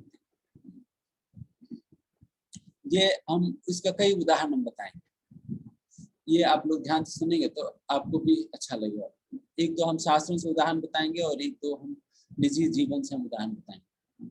जैसे ब्रजवासियों के जीवन में जब तक भगवान कृष्ण ब्रज में वृंदावन प्रकट नहीं हो, तब तक उनके जीवन में कोई समस्या नहीं था, कोई असुर नहीं आते थे। बट जैसे भगवान कृष्ण प्रकट हुआ, फिर असुर आने लगे, फिर उनके जीवन में समस्याएं बहुत बढ़ गई। बट इन सारे समस्याओं, इतने असुर आने लगे, प्राण संकट था, बट फिर भी ये सभी लोग भगवान की संगति में, भगवान की भक्ति में इतने आनंद पा रहे थे, जिसकी वजह से वो भगवान कृष्ण की संगति को छोड़ना ही नहीं चाह रहे थे। क्योंकि कृष्ण अगर वृंदावन से चले जाएंगे तो उनकी सारा कष्ट भी खत्म, बट फिर भी चाह नहीं रहे थे कृष्ण जाए उनके जीवन से। उस प्रकार की स्थिति था ब्रजवासियों, because the satisfaction that they were deriving in the association of Krishna, तो वो satisfaction के आधार पर इन सारा समस्याओं की, असुरों की वजह से जो भी उनके जीवन में समस्या आ रही है, उन सारे चीजों को वो झेल पा रहे हैं। उसी प्रकार से पांडवों के जीवन में और खास करके कुंती महारानी के जीवन में जितने कष्ट आए हैं, उतने कष्ट तो किसी को भी इस धरती में इतने कष्ट तो आएगा ही नहीं। इतने कष्ट तो होंगे ही नहीं किसी का जीवन। उतने कष्ट कुंती महारानी को अपने जीवन में झेलना पड़ा। बट इतने कष्ट झेलने के बाद भी कुंती महारानी भगवान कृष्ण से भागवत के अंतर्गत प्रार्थना करती है। आप सुनकर बहुत आश्चर्यचकित होंगे। कुंती महारानी प्रार्थना करती है कि विपद अत्यंत संतुता शाश्वत तत्र तत्र जगत गुरु भवतो दर्शनम यत्सात् अपुनर्भव दर्शनम। यहाँ पर कुंती महारानी कहती है कि हे भगवान, मैं आपसे हमारी यही प्रार्थना है, आप मतलब हमारे जीवन में जिस प्रकार से कष्ट हमें मिल रहा था अभी तक, आप पुनः उसी प्रकार से व उससे ज्यादा ही कष्ट हमारे जीवन में देते जाओ। उनकी जब तक कष्ट थे आप हमारे साथ दिए थे और आपके दर्शन हो पा रहा था, और अभी हमारे जीवन में जैसा कष्ट खत्म हो गया और अब हमें राज वापस मिल गई, तो आप हमें छोड़कर जा रहे हैं। आप छोड़कर जाने से हमें ज्यादा कष्ट हो रहे हैं बाकी अन्य कष्टों से। बेहतर है हमारे जीवन में कष्ट देकर आप हमारे साथ ही रह जाओ। तो इस प्रकार की प्रार्थना कर रही है कुंती महारानी। आप सोचो, you can see the kind of satisfaction and happiness that Kunti Maharani is deriving in the association of the Lord. भगवान की संगति में जिस प्रकार की आनंद और संतुष्टि कुंती महारानी प्राप्त कर रही है, जिसकी वजह से वो चाहती है कि उनके जीवन में बार बार इस प्रकार के कष्ट आए। अगर भगवान कृष्ण अगर कष्टों में ही रहते, ठीक है कोई बात नहीं, मैं जीवन में जितना भी कष्ट में झेल लूंगा कोई बात नहीं, आप हमारे साथ हो, इस प्रकार। तो वैसे ही हम एक निजी जीवन में बताएंगे। जैसा कुछ समय पहले ही, पिछले 2 साल पहले हमारे एक भक्त को बहुत बड़ा एक्सीडेंट हुआ। उनका पैर काफी बड़ा एक्सीडेंट, पैर टूट गया एंड आज तक भी ठीक नहीं हुआ। फिर उनका अभी भी दर्द होता है। बट फिर भी you can see the kind of positive mindset that a devotee develops. एक पॉजिटिव माइंडसेट जो डेवलप करते हैं एक डिवोटी, जब उनकी एक्सीडेंट होने के बाद तुरंत उन्होंने मुझे कॉल किया और बताते हैं कि प्रभु जी भगवान ने मुझे बचा लिया, भगवान ने मुझे बचा लिया। ये पहला शब्द है, भगवान ने हमें बचा लिया। एक और डिवोटी भी ऐसे ही, उनके एक्सीडेंट हुआ, एक भैंस जो है बीच में आ गई, फिर वो जा नहीं रहा था, उसकी वजह से फिर उनको सडन ब्रेक लगाना पड़ा एंड पीछे से दूसरा गाड़ी आकर उन्होंने टक्कर मार दी, उसकी वजह से एक्सीडेंट हो गया। देन वो भी एक्सीडेंट होने के तुरंत बाद वो मुझे कॉल करके बताता है प्रभु जी भगवान ने बचा लिया। कोई दूसरी प्रकार से भी तो सोच सकते हैं ना, अरे मैं इतना भक्ति कर रहा हूँ, इतना माला कर रहा हूँ, बट फिर भी मेरे साथ इस प्रकार से क्यों हुआ। भगवान कुछ देखते नहीं है, बस कहते तो है कि रक्षा करते हैं बट कुछ करते नहीं है, बस अपने बाजू बताते रहते हैं, कुछ काम धंधा नहीं, बस ऐसे ही है करके फिर कह सकते। But you can see the kind of positive outlook that a person develops when it comes to devotion. And एक और बहुत ही विशेष बात हम बताएंगे। एक माता जी थी, उनको बोन कैंसर था और उसकी वजह से बोन कैंसर होने पे शरीर पे असहनीय दर्द होता है और वो केवल 40 साल की थी, वो कुछ ही दिनों में मरने वाली है। तो उन्हें किसी भक्त ने उनको एक लैपटॉप गिफ्ट किए थे, क्योंकि उनके पास इतना भी शक्ति नहीं था एक बुक को पकड़कर पढ़ने का।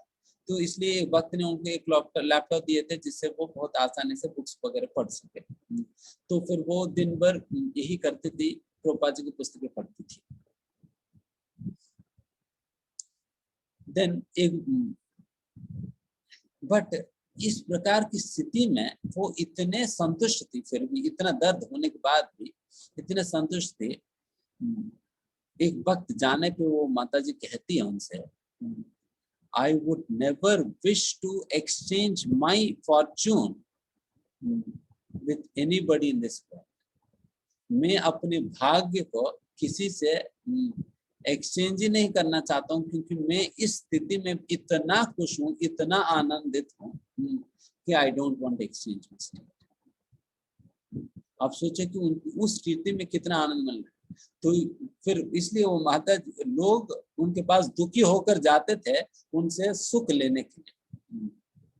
उस स्थिति में उनको उस माता जी के पास जाते ताकि उस माता से बात करेंगे तो उनकी खुशी का थोड़ा भाग हमें भी मिल जाएगी। तो इस प्रकार से जब ये बात एक टीवी वाले को पता चली, वो टीवी वालों ने इस माता जी का इंटरव्यू करने आए थे। देन उन लोगों ने इंटरव्यू लिया एंड फिर वो एंकर वापस आकर कहती है कि I have never met in my life a person who is so happy and who is so full of hope. मैं अपने जीवन में कोई भी ऐसा व्यक्ति से आज तक मैं नहीं मिला जो कि इतना खुश है और इतना आशा से अभी भी भरा है। तो ये सारा कुछ किस लिए आ पा रहे हैं? क्योंकि माता जी कहती है जब मैं प्रभुपाद जी की पुस्तकें पढ़ रहा हूँ मुझे एक ऐसा अनुभूति हो रहा है कि प्रभुपाद जी और भगवान कृष्ण मेरे से व्यक्तिगत रूप से बात कर रहे हैं। और ये अनुभूति में मुझे पहले कभी नहीं हुआ, बट इस परिस्थिति में जब प्रभुपाद जी की पुस्तक पढ़ा तब मुझे हो रही है। This is the kind of satisfaction that a person derives by connecting himself to spirituality. इसलिए इस प्रकार की समस्याओं के बीच में भी अगर कोई व्यक्ति अगर बोन कैंसर होने पर भी इतना खुश रह सकते हैं, हमारे जीवन में कितने बड़े समस्या आ जाती है उसमें भी व्यक्ति खुश रह सकते हैं। कोई कहते हैं कि प्रभु जी हमारे पास धन ही नहीं तो हम कैसे खुश रह पाएंगे।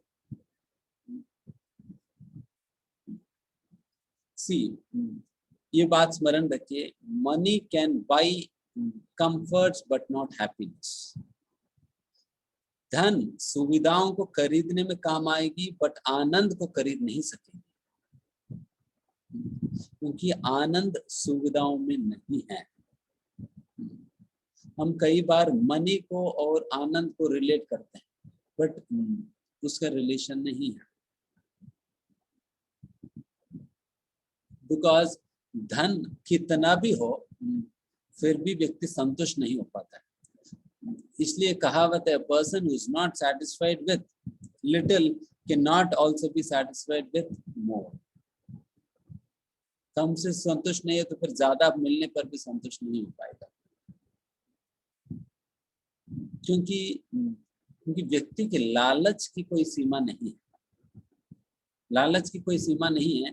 इसलिए गांधी जी कहा करते थे, दिस वर्ल्ड हैज इनफ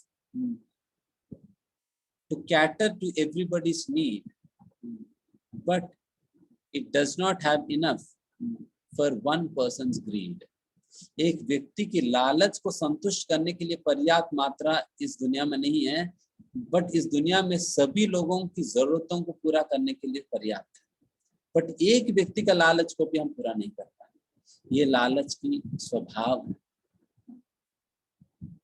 तो इसलिए हम ये नहीं कहते आप कमाओ मत, पैसा नहीं कमाना है, धन नहीं कमाना है, धन की जरूरत नहीं। धन ठीक कमाना चाहिए, क्योंकि जैसा एक और कहा है कि eat to live but don't live to eat. उसी प्रकार से अर्न टू लिव, पैसा कमाओ जीवन जीने के लिए, बट पैसा कमाना ही जीवन मत बना।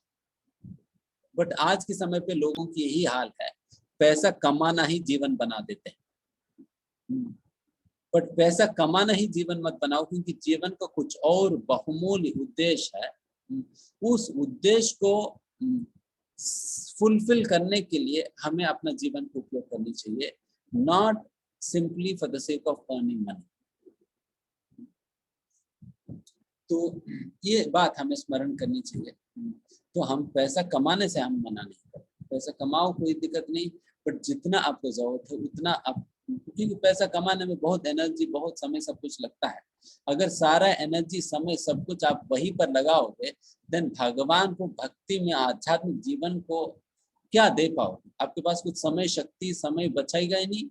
तो इसलिए वैसा समय की बचत करने के लिए हमें इस प्रकार से ये चीज करनी चाहिए। तो इस प्रकार से आज के सेशन हम एंड करेंगे। तो अगले हफ्ते बाकी चीजें हम बाकी नेक्स्ट कमिंग अप सेशन हम चर्चा करेंगे।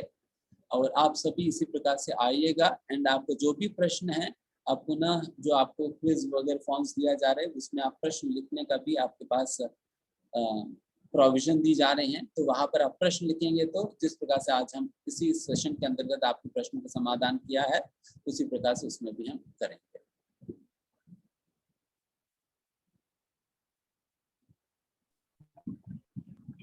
हरे कृष्णा। तो आज के सेशन के लिए हम इसमें वेदांत चैतन्य प्रभु जी का धन्यवाद करेंगे। प्रभु जी ने हमें काफी इंपॉर्टेंट चीजें हैं वो आज के सेशन में बताया कि मनुष्य जीवन में हमको कितनी प्रॉब्लम्स है, बट इन सब प्रॉब्लम्स का जो बेसिक प्रॉब्लम है वो प्रभु जी हमें बताए हैं कि 4 प्रॉब्लम्स है वो बेसिक प्रॉब्लम है और उनका सॉल्यूशन क्या है वो स्पिरिचुअल सॉल्यूशन प्रभु जी ने हमें बताया।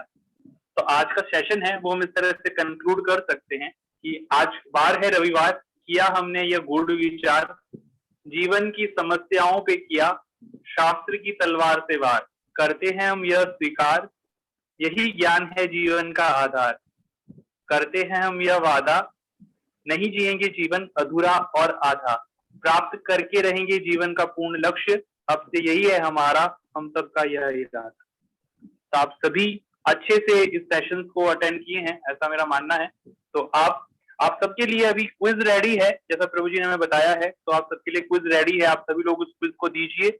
और इसके अलावा अगर आपको कोई भी प्रश्न है, इसके अलावा कोई भी आपका क्वेश्चन है, डाउट है, तो आप उस क्विज में हमने एक ऐसा कॉलम मेंशन किया है, आप उसमें अपना क्वेश्चन है, प्रश्न है वो लिख सकते हैं। आप हमसे पर्सनली भी बात कर सकते हैं। आपको अगर कुछ किसी भी तरह का काउंसलिंग चाहिए, गाइडेंस चाहिए, तो आप इस तरह से हमें उस फॉर्म लिख सकते हैं। आपको डेफिनेटली इस तरह का गाइडेंस है वो दिया जाएगा।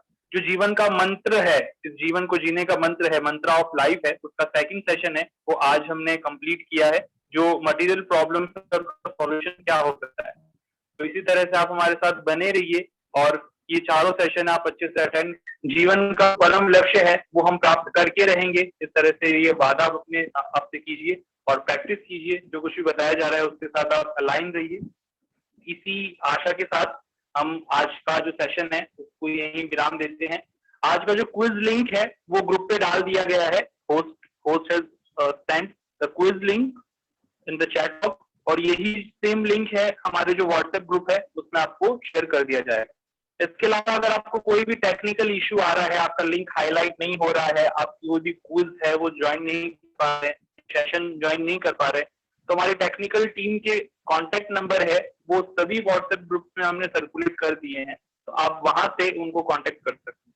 तो इसी तरह से हमारे साथ बने रहिए। और आज के हमारे स्पीकर हैं वेदांत चैतन्य प्रभु जी, उनका हम धन्यवाद करेंगे। हम इस कॉन में जब ग्रेटिट्यूड शो करते हैं किसके प्रति, तो हम 3 बार हरि बोल बोलते हैं। तो आप सभी भी हमारे साथ हरि बोल बोल सकते हैं या आप चैट बॉक्स में भी लिख सकते हैं। तो हम प्रभु जी का 3 बार हरि बोल बोल के आज के लिए धन्यवाद करेंगे। हरि बोल, हरि बोल, हरि बोल। Thank you so much, Prabhuji, for giving your precious time to us. Thank you so much to all the participants for this today's program. Hare Krishna. Good night.